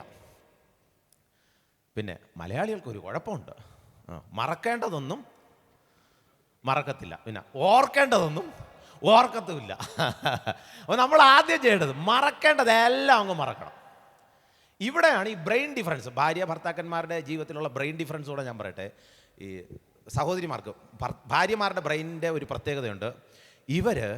നിങ്ങൾ ഇന്ന് വീട്ടിൽ പോയിട്ട് ചോദിച്ചാൽ മതി, കല്യാണത്തിൻ്റെ ആദ്യത്തെ ദിവസം ഈ വീട്ടിലോട്ട് കയറി വരുമല്ലോ, വീട്ടിലോട്ട് കയറി വരുന്ന ആ ദിവസം മിക്കവാറും വീട്ടിലോട്ട് കയറി വന്നു എന്നുള്ള ശരിയാണ്. അതൊഴിച്ചു കഴിഞ്ഞാൽ വീട്ടിലോട്ട് കയറി വന്നു, കുടിക്കാൻ തന്നൊക്കെ എടുത്ത് കുടിച്ചു, ആ സംഭവം നമുക്ക് ഓർമ്മയുണ്ട്. പക്ഷെ ഭാര്യമാർക്ക് കൃത്യം ഓർമ്മയുണ്ട് കുടിക്കാൻ തന്നത് എന്താണ്, ആദ്യം ആരാണ് കുടിച്ചത്. ഇനി കുടിച്ചുകൊണ്ടിരുന്നപ്പോൾ ഭർത്താവിൻ്റെ സഹോദരി കണ്ണാടിയുടെ ഇടയിൽ കൂടെ ഇങ്ങനെ നോക്കിയത്, ആ നോട്ടം ഉൾപ്പെടെ ഭാര്യയ്ക്ക് ഓർമ്മയാണ്. ഭർത്താവിന് പലതും മറക്കും. അപ്പോൾ ഈ ചില കാര്യങ്ങൾ ദയവായിട്ട് ഭർത്താക്കന്മാരോട് പറയാം, നിങ്ങളൊന്ന് ഓർത്തിരിക്കുന്നത് നല്ലതായിരിക്കും. കാരണം എന്തെന്നറിയാമോ, ഈ ചില കേസ് ഈ ഭാര്യമാർ പറയും, എൻ്റെ ബർത്ത്ഡേ വന്നിട്ട് അച്ചായൻ ഓർത്തില്ല. ആ ഒരൊറ്റ മറവി മതി ചിലപ്പോൾ കുടുംബത്തിൽ സുനാമി ഉണ്ടാകാൻ. അപ്പോൾ ഭർത്താക്കന്മാർ ദയവായിട്ട് നിങ്ങളുടെ ഭാര്യമാരുടെ പ്രധാനപ്പെട്ട ചില കാര്യങ്ങൾ ഒന്ന് ഓർത്തിരിക്കുക. സഹോദരിമാരോട് പറയാനുള്ളത്, നിങ്ങൾ മറക്കേണ്ട കാര്യങ്ങൾ മറന്നോണം. ഇടയ്ക്കിടയ്ക്ക് ഇത് ഓർത്ത് ഇരുന്ന് ചൊറിയാനേ ഇരിക്കരുത്. ചിലർക്ക് അങ്ങനെയുണ്ട്, എനിക്ക് ഓർമ്മയുണ്ട് അന്ന് അങ്ങനെ പറഞ്ഞില്ല, ആദ്യത്തെ ദിവസം ഇങ്ങനെയല്ലേ പറഞ്ഞെന്നൊക്കെ പറഞ്ഞ് ഇങ്ങനെ ചിലപ്പോൾ ചൊറിയാൻ നിൽക്കും. അപ്പോൾ ശരിയായ കാര്യങ്ങൾ, ആവശ്യമായുള്ളത് ഓർക്കുക, ആവശ്യമില്ലാത്തത് മറന്നു കളയുക. ഇതൊരു പ്രധാനപ്പെട്ട കാര്യമായിട്ട് ഞാൻ പറയുകയാണ്. മുന്നോട്ട് പോകുന്നു. അടുത്തതായിട്ട് ഉള്ള ഒരു പ്രധാനപ്പെട്ട കാര്യം, അഞ്ചാമത്തെ കാര്യം എന്നുള്ളത്, പ്രശ്നങ്ങൾ പരിഹരിക്കാനായിട്ട് ഉള്ള ശ്രമം നമ്മുടെ വീടുകളിൽ നടത്തണം. പ്രശ്നമില്ലാത്ത ഒരു വീടുമില്ല. ഏത് പ്രശ്നവും പരിഹരിക്കാനുള്ള ഏറ്റവും ഈസിയസ്റ്റ് മാർഗം, ഈ പ്രശ്നം ഉണ്ടായാൽ ആദ്യം ആരാണ് മുൻകൈ എടുക്കേണ്ടത് പരിഹരിക്കാൻ? ഭാര്യയാണോ ഭർത്താവാണോ? രണ്ടുപേരും. വേറെ എന്തെങ്കിലും മറുപടി? എന്തായാലും രണ്ടുപേരെ ഞാൻ ചിന്തിക്കണം. അതായത് പ്രശ്നമുണ്ട് എന്ന് ആദ്യം ആർക്ക് തോന്നുന്നോ അദ്ദേഹം ആദ്യം മുൻകൈ എടുക്കണം പരിഹരിക്കാൻ. നമ്മുടെ ശരീരത്തിലുണ്ടാകുന്ന ചില രോഗങ്ങൾ എപ്പോഴാണ് ആശുപത്രിയിൽ പോകേണ്ടതോ? മിക്കവാറും ഇത് വഷളായതിനു ശേഷം ആശുപത്രി പോകുന്നു. ചില കേസുകളിലൊക്കെ വളരെ വഷളായതിനു ശേഷം. ഒരു രോഗം കൂടുതൽ വഷളായതിനു ശേഷം ആശുപത്രിയിൽ പോയാൽ അത് ശരിയാക്കിയെടുക്കാൻ കൂടുതൽ സമയമെടുക്കും. എന്നാൽ ഏത് രോഗവും എത്രയും പെട്ടെന്ന് നമ്മുടെ ശ്രദ്ധയിൽപ്പെടുന്നതനുസരിച്ച് പരിഹരിക്കാൻ ശ്രമിച്ചാൽ ആ രോഗം എത്രയും പെട്ടെന്ന് തീരാനും സാധ്യതയുണ്ട്. ഇതേ കാര്യം തന്നെയാണ് ഫാമിലിയിൽ. പക്ഷേ എന്തുകൊണ്ടോ നമുക്കൊരു ചിന്തയുള്ളത്, ഇതെങ്ങാനും ഇനി പറഞ്ഞാൽ അച്ചായൻ എന്തോ ചിന്തിക്കും, ഇനി അമ്മാമ്മ എന്തോ ചിന്തിക്കും, എൻ്റെ ഭാര്യ എന്തോ ചിന്തിക്കും, ഭർത്താവ് എന്തോ ചിന്തിക്കും എന്ന് പറഞ്ഞ് പ്രശ്നങ്ങൾ പരിഹരിക്കാതിരിക്കും. ഈ പരിഹരിക്കപ്പെടാതെ പോകുന്ന പ്രശ്നങ്ങൾ നാളെ പുതിയൊരു പ്രശ്നമായി അവതരിക്കാനുള്ള സാധ്യതയുണ്ട്. അതുകൊണ്ട് ചില കാര്യങ്ങൾ പറയേണ്ട രീതിയിൽ ഒന്ന് പറയാനും അവതരിപ്പിക്കേണ്ട രീതിയിൽ ഒന്ന് അവതരിപ്പിക്കാനും ക്ഷമയോടെ പരിഹരിക്കാനും ശ്രമിക്കണം. പരിഹരിക്കുമ്പോൾ ഏറ്റവും ഈ വലിയ അപകടമില്ലാതെ പരിഹരിക്കാനുള്ള ഒരു സൂത്രം എന്നുള്ള എന്തെന്നറിയാമോ? ഈ ഭാര്യയും ഭർത്താവ് ഇരുന്നാണല്ലോ പ്രശ്നം പറയാനിരിക്കുന്നത്. അപ്പോൾ നിങ്ങൾ കാരണമാണ് ഞാൻ ഇങ്ങനെ ചെയ്തത് എന്ന് പറയരുത്. അതിന് പകരം ഈ സംഭവത്തിൽ ഞാൻ ഇങ്ങനെ പെരുമാറിയത് തെറ്റായി എന്നെനിക്ക് മനസ്സിലായി. നമ്മുടെ കാര്യം പറഞ്ഞാൽ നിങ്ങളങ്ങനെ പറഞ്ഞത് കൊണ്ടല്ലേ ഞാനിങ്ങനെ പറഞ്ഞത് എന്ന് പറയരുത്. ഞാനിങ്ങനെ പറഞ്ഞത് എനിക്ക് വിഷമം തോന്നി, ഞാനങ്ങനെ പറയാൻ പാടില്ലായിരുന്നു, ഞാൻ എന്ത് ചെയ്തു, അത് മാത്രം പറഞ്ഞാൽ മതി. അപ്പോൾ ഭാര്യയും പറയും, ഓ അച്ചായ അങ്ങനെയല്ല, ഞാനായിരുന്നു കുറ്റക്കാരി, ഞാനത് അങ്ങനെ പറഞ്ഞുകൊണ്ടല്ലേ എന്നെ ഇങ്ങനെ. അവർ രണ്ടുപേരും അവരവരുടെ ഭാഗത്തുള്ള ഞാനെന്നുള്ള ആ കാര്യം അങ്ങ് പറഞ്ഞാൽ മതി. നിങ്ങളെന്നുള്ളത് പ്രശ്നം പരിഹരിക്കാനായിട്ടിരിക്കുമ്പോൾ പറഞ്ഞു കഴിഞ്ഞാൽ ഉറപ്പായിട്ട് ഈ പ്രശ്നം തീരെ വഷളാകാൻ തുടങ്ങും. അത് പരിഹരിച്ചെടുക്കാനുള്ള ബുദ്ധിമുട്ട് കൂടും. അപ്പോൾ ഏത് കാര്യത്തിലും, ഇപ്പോൾ കുട്ടികളെ വളർത്തുന്ന കാര്യമാകട്ടെ, ജോലിസ്ഥലത്തെ കാര്യങ്ങളാകട്ടെ, സുഹൃത്തുക്കളുടെ കാര്യമാകട്ടെ, ബന്ധുക്കളുടെ കാര്യമാകട്ടെ, ഇതിലൊക്കെ നമ്മൾ ചിലപ്പോൾ ഇടപെടേണ്ടി വരും. അങ്ങനെ ഇടപെടുന്ന സാഹചര്യങ്ങളിലൊക്കെ തീർച്ചയായിട്ടും നമ്മൾ ഇത്രയും ചെയ്താൽ മതി, എൻ്റെ ഭാഗത്ത് എന്തുണ്ടായി ഇത് മാത്രം പറഞ്ഞാൽ മതി. അതിപ്പോൾ മറ്റൊരാളുടെ ഷൂസിൽ നിന്ന് ചിന്തിക്കുക, അതാണ് ഏറ്റവും നല്ല മാർഗം എന്നുള്ളത്. എനിക്ക് ഈ ഇടയ്ക്ക് വിവാഹം കഴിഞ്ഞ ആരെങ്കിലും ഉണ്ടോ ഇതിനകത്ത്? ഒരു 5 വർഷത്തിനുള്ളിൽ വിവാഹം കഴിഞ്ഞ ആരെങ്കിലും ഉണ്ടോ? ഒരു ചോദ്യം ചോദിക്കത്തില്ല, പേടിക്കണ്ട, വാ ഇങ്ങോട്ട്. Very good. ആ ഒരു സന്തോഷം അവരുടെ മുഖത്തുള്ളത് കണ്ടോ? ധൈര്യമായിട്ടോ. അപ്പോൾ ഇവരെ പിടിച്ചങ്ങ് സ്റ്റേജിൽ കേട്ടല്ലേ. എന്താണ് പേര്? സിബിൻ. വാ കയറിയോ. അതേ കുഞ്ഞും വരുന്നു, കയറിയോ. അപ്പോൾ സാറിൻ്റെ പേര് സിബിൻ. മറിയ. അപ്പം മറിയയുടെ ചെരുപ്പ് ഒന്ന് ഊരിക്കേ. ഈ സാറിൻ്റെ ചെരുപ്പ് അങ്ങോട്ട് ഇട്ടോ. തിരിച്ചതും ഇട്ടേര്. സാറ് ഈ ചെരുപ്പ് ഇട്ടേര്. ഇങ്ങോട്ട് നടക്കാം. അവിടെ നിന്നോണേ. ഇവിടെ നിന്നോ. ചെരുപ്പിട്ടോ. ഓക്കെ. അവിടെ നിന്ന് ഇങ്ങോട്ട് നടന്നു വരുന്നു, ഇവിടെ നിന്ന് അങ്ങോട്ട് നടന്നു പോകുന്നു. ഒരു റൗണ്ട് കറങ്ങി വരുന്നു. മോനെ എല്ലാം ശ്രദ്ധിച്ച് കണ്ടോണം ഭാവിയിൽ. ഇങ്ങോട്ട് ഇവിടെ നിന്നോ. പപ്പയും മമ്മിയും നടക്കുന്നത്. റെഡി 1 2 3. പതുക്കെ ഓടണ്ട, നടന്നാൽ മതി. വരട്ടെ, തിരിച്ചു വരട്ടെ. ഓക്കെ. ഇതിലേത് ചെരുപ്പാണ് കംഫർട്ട്? ഇതാണോ അതാണോ? അതാണ് കംഫർട്ട്. മാഡത്തിന് ഏതാണ്? ഉള്ള സത്യം പറയാവൂ, ഭർത്താവിൻ്റെ മുമ്പിൽ വല്ലതും പറയാൻ പറ്റുമോ? അതാണ് കംഫർട്ട്. എന്തുകൊണ്ട് അത് കംഫർട്ടായി? ഇത് നീളം കുറവ്. പക്ഷേ ഈ സാറിന് ഇത് നീളം കുറവ്, അതുകൊണ്ടാണ് ഡിസ്കംഫർട്ട്. പക്ഷേ ആ മാഡത്തിന് ഇതാണ് കംഫർട്ട്. ഇനി ഈ മാഡത്തിന് അത് കംഫർട്ടല്ല, ഇതാണ് ഏറ്റവും കംഫർട്ട്. എന്തുകൊണ്ട് അത് കംഫർട്ടല്ല? വലിയ സൈസ്. ഒരാൾക്ക് വലുതായോണ്ട് കംഫർട്ടല്ല, മറ്റൊരാൾക്ക് ചെറുതായോണ്ട് കംഫർട്ടല്ല. ഇനി രണ്ടുപേരും അവരവരുടെ ഷൂസ് ഒന്നിട്ട് നോക്ക്, അവരവരുടെ ചെരുപ്പ്. ഓക്കെ ആയി. നമ്മൾ മനസ്സിലാക്കേണ്ട ഒരു കാര്യം, ഇടയ്ക്കിടയ്ക്ക് ഈ ഷൂസ് ഒന്ന് മാറ്റിയിട്ടൊന്ന് നടന്നു നോക്കണം. സ്വന്തം കുടുംബജീവിതത്തിൽ നമ്മൾ കൊച്ചിലെ നമുക്ക് കംഫർട്ടായതേ ഇടത്തുള്ളൂ. മറ്റേ ആൾ എന്തെങ്കിലും മിണ്ടാരി, എനിക്കറിയാം, ഒന്നും മിണ്ടണ്ട, ഞാൻ പണ്ടേ ഇങ്ങനെയാണ് എന്ന് പറയുകയേ ചെയ്യരുത്. മറ്റൊരാളുടെ ഷൂസിൽ കയറി നിന്ന് ഒന്ന് നടന്നു നോക്കണം. അപ്പോൾ ഇതാണല്ലേ. Very good. നല്ലൊരു ക്ലാപ്പ് കൊടുത്ത 2 പേർക്കും, 3 പേർക്കും നല്ലൊരു ക്ലാപ്പ്. Excellent, thank you. പതുക്കെ നോക്കി ഇറങ്ങിക്കോ. യെസ്. അപ്പോൾ ഫാമിലി ലൈഫിൽ മറ്റൊരാളുടെ ഷൂസിൽ നിൽക്കണം. കാരണം നമ്മൾ എന്തായാലും ഒരുമിച്ച് ജീവിതാന്ത്യത്തോളം ഒരുമിച്ച് തുടരേണ്ടവരാണ്. അതുകൊണ്ട് ഞാൻ ചിന്തിക്കുന്നത് മാത്രമാണ് ശരി, ഞാൻ ഇങ്ങനെ ചിന്തിക്കത്തുള്ളൂ, എൻ്റെ വീട്ടിലുള്ള എല്ലാവരും ഇങ്ങനെയാണ് ചിന്തിച്ചു വന്നത്, അതുകൊണ്ട് നീ ചിന്തിക്കുന്ന മുഴുവൻ തെറ്റാണ് എന്ന് പറയുകയേ ചെയ്യരുത്. കുടുംബജീവിതത്തിൽ പ്രശ്നപരിഹാരത്തിനുള്ള ഈസിയസ്റ്റ് വേ എന്നുള്ളത് മറ്റൊരാളുടെ ഷൂസിൽ നിന്നുകൂടെ ചിന്തിക്കുക. 6ാമത്തെ കാര്യത്തിലോട്ട് ഞാൻ പോവുകയാണ്. നമ്മുടെ ബ്രെയിനിനെ തകർക്കുന്ന ഒരു കാര്യമാണ് ഈ 6ാമത്തെ കാര്യം. നമ്മുടെ ഫുൾ സന്തോഷം കളയുന്ന ഒരു കാര്യം എന്തോന്നറിയാമോ? മനസ്സിൽ പിണക്കവും വൈരാഗ്യവും വച്ചുകൊണ്ടിരിക്കുക. ഇത് ഭയങ്കര പ്രശ്നമാണ്. അതായത് ദൈവം നമ്മെ സൃഷ്ടിച്ചപ്പോൾ, ഈശ്വരൻ നമ്മെ സൃഷ്ടിച്ചപ്പോൾ നമ്മുടെ എല്ലാവരുടെയും ബ്രെയിനിനൊരു പ്രത്യേകതയുണ്ട്. എപ്പോഴും സന്തോഷിക്കുക, എല്ലാവരോടും സമാധാനത്തോടെ ജീവിക്കുക, എപ്പോഴും ക്ഷമിക്കുക. ഈ രീതിയിലാണ് നമ്മുടെ ബ്രെയിൻ സൃഷ്ടിക്കപ്പെട്ടത്. അപ്പോൾ ഈ പിണക്കം വരുമ്പോൾ നമ്മുടെ തലച്ചോറിൽ സംഭവിക്കുന്ന ഒരു കാര്യമുണ്ട്. ഈ പിണക്കം വരുമ്പോൾ നമ്മുടെ തലച്ചോറിലെ ഡോപ്പമിൻ, സന്തോഷത്തിൻ്റെ കാരണമാക്കുന്ന സംവിധാനമാണ് ഡോപ്പമിൻ. പിണക്കം വരുമ്പോൾ ഈ ഡോപ്പമിൻ നേരെ താഴോട്ട് പോകും, നോർമലിൽ നിന്നും താഴോട്ട് പോകും. വാഹനം ഓടിക്കുന്നു, വളരെ സ്പീഡിൽ ഓടിച്ചു പോകുകയാണ്, അപ്പോഴായിരിക്കും പെട്ടെന്ന് റിവേഴ്സ് ഗിയർ ഇടുന്നത്. എന്തോ സംഭവിക്കും? ഫുൾ എൻജിൻ അങ്ങ് സ്റ്റക്കായി പോകും. സന്തോഷിച്ച് ആനന്ദിച്ച് ഉല്ലസിച്ചിരിക്കേണ്ട നമ്മുടെ ബ്രെയിൻ ആ രീതിയിൽ ഫങ്ഷൻ ചെയ്യേണ്ടതിനാണ് സൃഷ്ടിക്കപ്പെട്ടിരിക്കുന്നത്. പക്ഷേ അതേ ബ്രെയിൻ വളരെ പെട്ടെന്ന് നെഗറ്റീവായിട്ട് ചിന്തിക്കാൻ തുടങ്ങിയിട്ട് പിണക്കം പിണക്കം പിണക്കം പിണക്കം.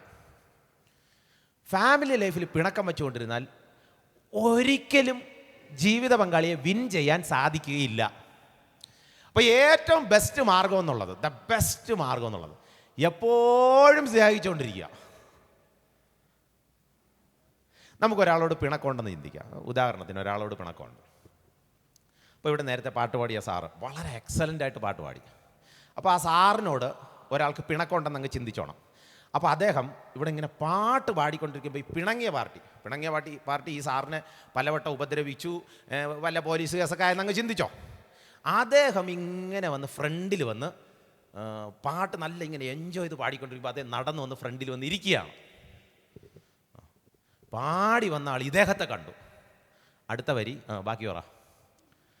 അടുത്ത വരി മറന്നു.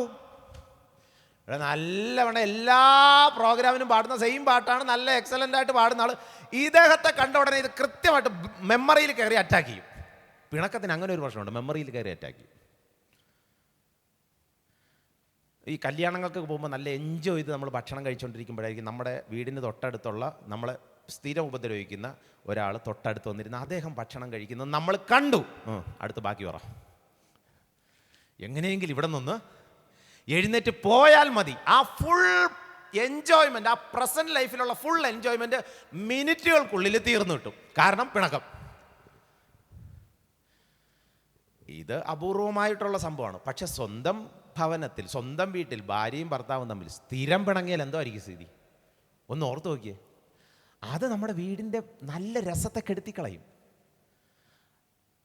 പിണങ്ങാതിരിക്കാനുള്ള, പിണക്കം വന്നാൽ അത് പരിഹരിക്കാനുള്ള ഈസി മാർഗം എന്ന് പറഞ്ഞാൽ, ആരാണോ പിണങ്ങുന്നത്, ഇപ്പോൾ ഭാര്യ പിണങ്ങുകയാണെങ്കിൽ ഭർത്താവ് നേരെ ഓടിപ്പോയിട്ട് ഒരു ഉമ്മ കൊടുത്താൽ മതി. ഉടനെ ഈ ചൂടായി നിൽക്കുന്ന ആൾ തീർന്നു. ഇനി ഭർത്താവാണ് പിണങ്ങി നിൽക്കുന്നെങ്കിൽ ഭാര്യ ഓടിപ്പോയി ഒരു ഉമ്മ കൊടുത്താൽ മതി.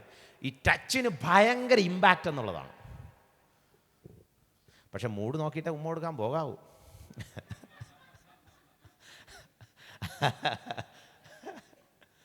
ചിലപ്പോൾ ഈ ഉള്ള മൂടൊക്കെ പോയി നിൽക്കുമ്പോഴായിരിക്കും ഉമ്മ കൊടുക്കാൻ പോകുന്നത്. പിന്നെ അത് അവസാനത്തെ ഉമ്മയായി പോകും. അപ്പോൾ ഈ പങ്കാളിയുടെ മൂഡ് കൂടെ നോക്കിയിട്ട് വേണം. പക്ഷേ ഉമ്മ ഭയങ്കര ഇമ്പാക്റ്റാണ്. രാത്രി കിടന്നുറങ്ങാൻ പോവുകയാണ്, പിണങ്ങി രാത്രി കിടന്നുറങ്ങാൻ പോവാണ്. ഒരു കൈ വെറുതെ ഒന്നിങ്ങനെ വെച്ചാൽ മതി. ഉടനെ തിരിഞ്ഞ് കിടക്കും, ഉടനെ അടുത്ത കൈ അങ്ങ് വയ്ക്കുക. ഇനിയും ദേഷ്യത്തിൽ അങ്ങോട്ട് തിരിഞ്ഞ് കിടക്കും, അല്പം കൂടെ അകന്ന് കിടക്കും, എന്നാലും ഒരു കൈ വയ്ക്കുക.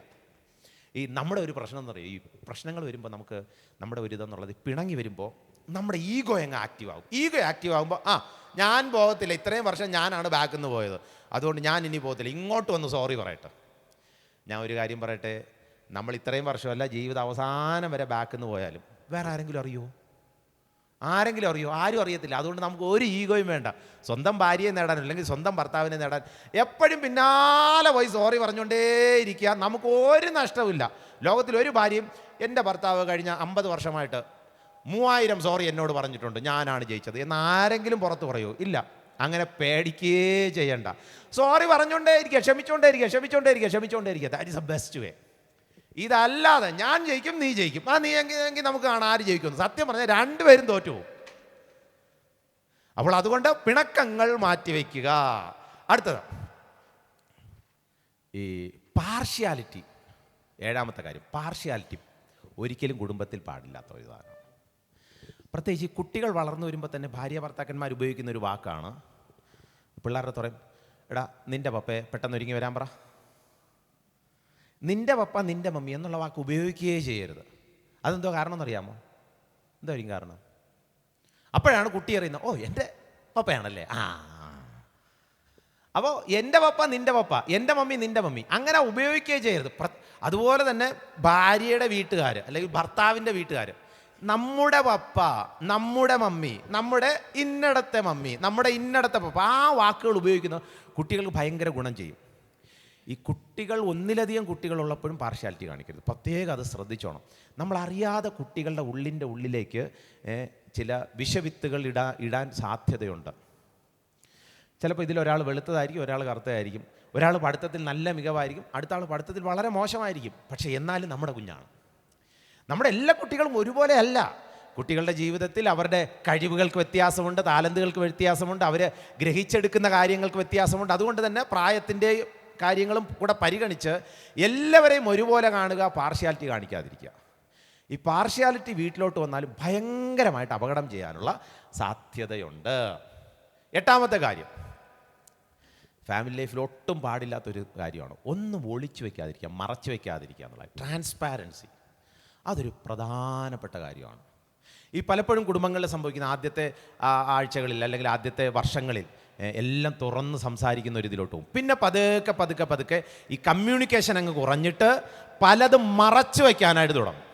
ഭാര്യയ്ക്ക് അറിയത്തില്ല ഭർത്താവിൻ്റെ ചില കാര്യങ്ങൾ, ഭർത്താവിന് അറിയത്തില്ല ഭാര്യയുടെ ചില കാര്യങ്ങൾ. ഇത് സ്വാഭാവികമായിട്ട് സംശയത്തിന് കാരണമാക്കി തീർക്കും.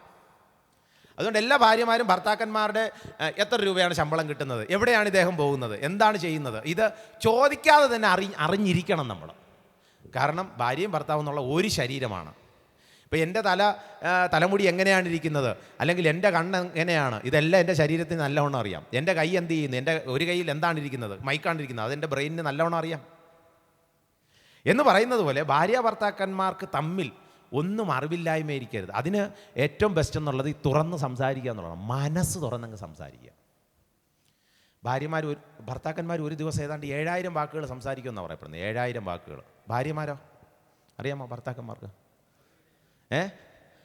15, അതിൻ്റെ ഇരട്ടി. More than 27, 40. നല്ലൊരു ക്ലാപ്പ് കൊടുത്തേ, നല്ലൊരു ക്ലാപ്പ് കൊടുത്തേ. എക്സലന്റ്. അതാണ് ശരി. ഇതാണ്ട് ഭാര്യയ്ക്ക് സന്തോഷമായി. ഇതെങ്കിലും അറിയാമല്ലോ അച്ചായര്. സത്യം കേട്ടോ. 30,000-നും 40,000-നും ഇടയ്ക്ക് വാക്കുകൾ ഭാര്യമാർ ഒരു ദിവസം സംസാരിക്കും. ഈ ജയിൽ കണ്ടുപിടിച്ചത് എന്തിനെന്നറിയാം? പണ്ട് ജയിൽ കണ്ടുപിടിച്ചത്, ജയിൽ കണ്ടുപിടിച്ചതിൻ്റെ അതിൻ്റെ പിന്നിൽ ഒരു സൈക്കോളജി ഉണ്ട്. ജയിൽ കണ്ടുപിടിച്ചത് തന്നെ ഇവനെ ബോറടിപ്പിച്ച് ശിക്ഷിക്കുക. അതായിരുന്നു ജയിൽ കണ്ടുപിടിച്ച ആദ്യകാലങ്ങളിൽ. ഒരാളെ പിടിച്ച് അകത്തിട്ടിട്ട് ആരുടെടുത്തും മിണ്ടാൻ പറ്റത്തില്ലല്ലോ, ബോറടിപ്പിച്ച് ശിക്ഷിക്കുക. അതായിരുന്നു പ്രധാന പണി. ഇപ്പോഴാണ് ജയിൽ നേരെ എൻ്റർടൈൻമെൻറ്റിൻ്റെ ഒരു പരിപാടിയായിത്തീരുന്നത്. ലോകത്തിൽ ഇറങ്ങി എല്ലാ അലമ്പ് കാണിക്കും, എന്നിട്ട് അകത്ത് കയറി നല്ല ഭക്ഷണവും കഴിച്ച് സിനിമയും കണ്ട് വീഡിയോയും കണ്ട് പിന്നെ പുതിയ കൂട്ടുകാരെയും കണ്ടുപിടിച്ച് വീണ്ടും പുറത്തിറങ്ങി അലമ്പ് കാണിക്കുക, അകത്ത് വന്ന് സുഖജീവിതം. ഇപ്പോഴത്തെ ജയിലൊക്കെ അങ്ങനെയാണ്. അപ്പോൾ പണ്ട് അങ്ങനെയല്ലായിരുന്നു. പണ്ട് ബോറടിപ്പിക്കുക, അതായത് സംസാരിക്കാൻ ഇയാൾ അനുവദിക്കാതിരിക്കുക. ഈ ഫാമിലി ലൈഫിലും നമ്മുടെ എന്തുകൊണ്ടോ നമ്മുടെ പല ഫാമിലികളിലും ഞങ്ങളുടെ ശ്രദ്ധയിൽപ്പെടുന്ന ഒരു കാര്യം എന്നുള്ളത്, ഭാര്യയെ സംസാരിക്കാൻ സമ്മതിക്കത്തില്ല. ഭർത്താക്കന്മാർ ജോലിക്കാരാണെങ്കിൽ 6500 ജോലി സ്ഥലത്ത് തീർത്തിട്ടായിരിക്കും വരുന്നത്. ആകെ 500-ആയിട്ടായിരിക്കും വീട്ടിലോട്ട് വരുന്നത്. അപ്പോൾ അതുകൊണ്ട് പിള്ളേർ ഉറങ്ങിയോ, ഭക്ഷണം ഇട്, പ്രാർത്ഥിക്കാം, ആമേൻ, 500 തീർന്നു ഭർത്താവിൻ്റെ. ഭാര്യ ഈ 40,000 വച്ചുകൊണ്ടിരിക്കുകയാണ് ഈ ഭർത്താവിനെ പ്രതീക്ഷിച്ച്. അപ്പോഴാണ് ഭർത്താവ് പറയുന്നത് മിണ്ടണ്ട മിണ്ടണ്ട മിണ്ടണ്ട മിണ്ടണ്ട മിണ്ടണ്ട. ഭാര്യയ്ക്ക് ഇതൊന്ന് തുറന്നു വിടാനൊരു അവസരം കൊടുക്കണ്ടേ? അപ്പോൾ കമ്മ്യൂണിക്കേഷനിൽ ഏറ്റവും പ്രധാനപ്പെട്ട ഒരു കാര്യമാണ് മനസ്സ് തുറന്ന് സംസാരിക്കുക. നമുക്കറിയാം, കഴിഞ്ഞ ചില വർഷങ്ങൾക്ക് മുമ്പ് കേരളത്തിലുണ്ടായ ഫ്ലഡ്, ഓരോ ജില്ലയിലുമുള്ള കേരളത്തിലെ 14 ജില്ലകളിലുമുള്ള ഡാം ഒരുമിച്ച് തുറന്നു. അപ്പോഴാണ് ഫ്ലഡായത്. നമ്മുടെ എല്ലാ ഭാര്യമാരുടെ ഹൃദയത്തിൻ്റെ ഡാം എല്ലാ ദിവസവും തുറക്കാൻ അനുവദിക്കണം. 40,000 തുറന്നു, സന്തോഷമായി. പിറ്റേ ദിവസം 40,000 തുറന്നു, സന്തോഷമായി. പിറ്റേ ദിവസം 40,000 തുറന്നു, സന്തോഷമായി. ഇത് നമ്മൾ തുറക്കാൻ അനുവദിക്കുന്നില്ല. ആദ്യത്തെ ദിവസം 40, മിണ്ടരുത്. പിറ്റേ ദിവസം 40,000, മിണ്ടരുത്. മൂന്നാമത്തെ ദിവസം 40,000, മിണ്ടരുത്. ഈ ഡാം എല്ലാം കൂടെ ഇങ്ങനെ റെഡിയായിട്ട് നിൽക്കും ഒരു ദിവസം പൊട്ടാൻ. അത് ഒരു ദിവസം പൊട്ടുകയും ചെയ്യും. പഞ്ചായത്ത്, വാർഡ്, ജില്ല ഉൾപ്പെടെ വെള്ളത്തിലാവും. അപ്പം മനസ്സ് തുറന്ന് സംസാരിക്കട്ടെ. നമ്മളങ്ങ് കേട്ടുകൊണ്ടിരുന്നാൽ മതി. ഈ ഭാര്യമാരിൽ നിന്ന് മനസ്സിലാക്കാൻ പറ്റുന്ന ഒരു കാര്യം എന്നുള്ളത്, ഇവർക്ക് കേൾക്കാൻ ഉണ്ടെങ്കിലുണ്ടല്ലോ അവർക്കത് സ്വർഗമാണ്. നമുക്കൊന്നും കൊടുക്കാൻ പറ്റില്ല, പക്ഷെ വെറുതെ ഒന്ന് കേട്ടാൽ മതി, അവർക്ക് ഭയങ്കര ആശ്വാസമായിരിക്കും. അപ്പോൾ മനസ്സ് തുറന്ന് സംസാരിക്കാനും ഒന്നും ഒളിച്ചു വയ്ക്കരുത്, ഒന്നും മറച്ചു വയ്ക്കരുത്. ഞാൻ 9ാമത്തെ കാര്യത്തിലോട്ട് പോവുകയാണ്. ഒരിക്കലും കുടുംബജീവിതത്തിൽ തമ്മിൽ കുറ്റവും പഴിയും പറഞ്ഞ് ജീവിക്കരുത്. നീ പണ്ട് അങ്ങനെയായിരുന്നു, നീ പണ്ട് ഇങ്ങനെയായിരുന്നു, ഞാൻ ഇപ്പോഴാണ് മനസ്സിലാക്കിയത് നിനക്ക് ഇതാണ് സ്വഭാവമെന്ന്. പിന്നെ കല്യാണത്തിന് മുമ്പ് നീ ഇതൊക്കെ പറഞ്ഞിരുന്നെങ്കിൽ ഞാൻ നിന്നെ കെട്ടത്തില്ലായിരുന്നു. ഈ KSRTC ബസ്സിൽ കയറുമ്പോൾ ഒരു പ്രത്യേകതയുണ്ട്. കയറാനൊരു ഡോറുണ്ട്, പിന്നെ ഇറങ്ങാനൊരു ഡോറുണ്ട്. കുടുംബജീവിതത്തിൽ ഒറ്റ ഡോറേ ഉള്ളൂ, ദർ ഇസ് നോ എക്സിറ്റ്. അപ്പോൾ അകത്ത് കയറിയിട്ട് ഈ ബസ് കൊള്ളത്തില്ല, സ്പീഡാണ് എന്നൊന്നും പറഞ്ഞിട്ട് കാര്യമില്ല. ഈ ബസ്സിലാണെങ്കിൽ ഈ ബസ് തന്നെയാണ്. അപ്പോൾ ഞാൻ പറഞ്ഞു വരുന്നതിൻ്റെ ആശയം എന്നുള്ളത്, നമ്മുടെ കുടുംബജീവിതത്തിൽ കുറ്റവും കുറവും പഴിയും ഒന്നും പറയാതെ ജീവിക്കാനായിട്ട് നമ്മൾ പഠിച്ച ഒരു ഗുണം എന്താണെന്നറിയാമോ? ഈ പിള്ളേർ കുറ്റവും കുറവും പറയത്തില്ല. പപ്പ നല്ലവണ്ണം ക്ഷമിക്കുന്നുണ്ട്, മമ്മി നല്ലവണ്ണം ക്ഷമിക്കുന്നുണ്ട്, ഞങ്ങളുടെ ഫാമിലിയിൽ ഞങ്ങളുടെ വീട്ടിൽ കുറ്റവും കുറവൊന്നും ആരും പറയുന്നില്ല. ഇത് പിള്ളേരുടെ ലൈഫിൽ അവർ പ്രാക്ടീസ് ചെയ്തെടുക്കും. അവർ നാളെ നമ്മളെ കുറ്റവും കുറവും പറയത്തില്ല നമ്മുടെ ലൈഫ് കണ്ടിട്ട്. അവരും എല്ലാം പോസിറ്റീവായിട്ട് ചിന്തിക്കാനായിട്ട് തുടങ്ങും, എല്ലാം പോസിറ്റീവായിട്ട് ചിന്തിക്കും. അവസാനമായിട്ട് ഒരു കാര്യം കൂടെ പറഞ്ഞ് ഞാൻ നിർത്താനായിട്ട് ശ്രമിക്കുകയാണ്.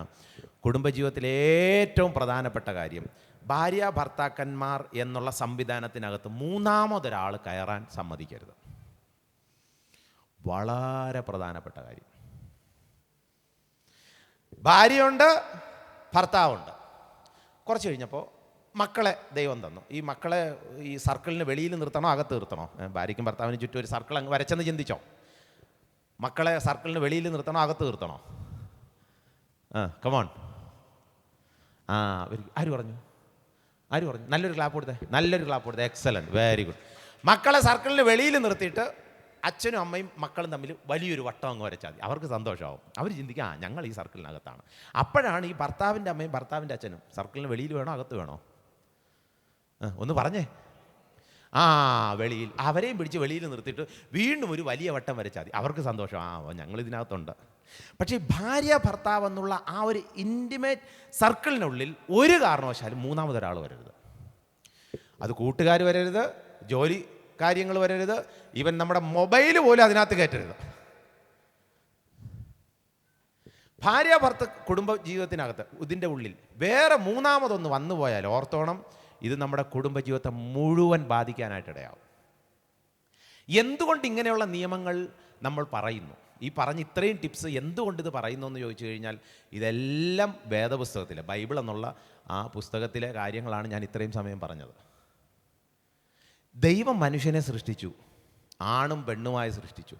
ഇവർ രണ്ടുപേരും ഒരുമിച്ച് ജീവിക്കുന്നതിന് ആവശ്യമായ എല്ലാ കാര്യങ്ങളും കൃത്യമായി ചിട്ടയോടെ എഴുതിയിരിക്കുന്ന വേറൊരു പുസ്തകം ഉണ്ടോ എന്ന് സംശയം. അതാണ് ബൈബിൾ. അപ്പോൾ ഞാൻ പറഞ്ഞു വരുന്നത് ശ്രദ്ധിച്ച് കേട്ടോണം. ബൈബിളിൽ ഒരു ഭാര്യയും ഒരു ഭർത്താവും അല്ലെങ്കിൽ കുടുംബം എങ്ങനെ ആയിരിക്കണമെന്നുള്ളത് കൃത്യമായി പറഞ്ഞു തരുന്നുണ്ട്.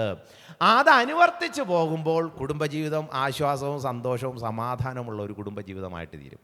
ഈ ക്ലാസ് എടുക്കുന്ന ഞാനും ഇവിടെ ഇരിക്കുന്ന ഇതിൻ്റെ സംഘാടകരായിട്ടുള്ള പലരും, ഞങ്ങളൊക്കെ ഇതൊക്കെ ട്രെയിൻഡായിട്ട് ചെയ്യുന്ന കാര്യങ്ങളല്ല. പക്ഷേ പരമാവധി ഈ ബൈബിളിൽ പറഞ്ഞിരിക്കുന്ന സംവിധാനങ്ങൾ അതുപോലെ അനുസരിച്ച് പോകുന്നത് കൊണ്ട് എത്രത്തോളം നീതിയോടെ ജീവിക്കാൻ പറ്റുമോ അത്രത്തോളം നീതിയോടെയും സമാധാനത്തോടെയും സ്വസ്ഥതയോടെയും ജീവിക്കാനായിട്ട് സാധിക്കുന്നു. അപ്പോൾ ഇതിൻ്റെ ഒരു പ്രധാനപ്പെട്ട കാരണം എന്തിനാണ് ഇത് ബൈബിളിൽ എഴുതി വച്ചിരിക്കുന്നത്? കാരണം ദൈവത്തിനറിയാം ഭാര്യ ഭർത്താക്കന്മാർ എങ്ങനെ ജീവിച്ചാൽ നന്നായി ജീവിക്കാൻ സാധിക്കുമെന്നുള്ളത്. അപ്പോൾ ദൈവമാണ് ഈ സംവിധാനം വച്ചിരിക്കുന്നതും ദൈവമാണ് ഈ സംവിധാനത്തിൻ്റെ പിന്നിൽ മുഴുവനും വർക്ക് ചെയ്യുന്നതും. അപ്പം ഞാൻ ഇങ്ങനെ പറഞ്ഞ് അവസാനിപ്പിക്കാനായിട്ട് ശ്രമിക്കുകയാണ്. നമ്മുടെ എല്ലാവരുടെയും കുടുംബജീവിതത്തിൽ ദൈവ സാന്നിധ്യമുണ്ടോ എന്ന് ഉറപ്പുവരുത്തുക. അങ്ങനെ ഉറപ്പുവരുത്തിയാൽ തുടർന്നുള്ള നടപടികൾ, തുടർന്നുള്ള കാര്യങ്ങളിൽ ദൈവത്തിൻ്റെ കൃപ ധാരാളം നമുക്ക് ലഭിക്കാനായിട്ടിടയാവും. വളരെ സാധാരണ കുടുംബത്തിൽ നിന്നും ജനിച്ചു വളർന്ന ഒരാളാണ് ഞാൻ. പക്ഷേ ഇങ്ങനെയൊക്കെ ക്ലാസ് എടുക്കുന്നതിൻ്റെ ഒരു പ്രധാനപ്പെട്ട കാരണം ഈ ദൈവ സാന്നിധ്യം കുടുംബത്തിലുണ്ട് എന്നുറപ്പ് വരുത്തിയ ഒരു ദിവസം അന്ന് മുതൽ ദൈവത്തെ അനുസരിക്കാനും ദൈവത്തിൻ്റെ വഴികളിൽ നടക്കാനും തുടങ്ങി. അതാണ് എൻ്റെയും കുടുംബജീവിതത്തിൽ അനുഗ്രഹമായി തീർന്നത്.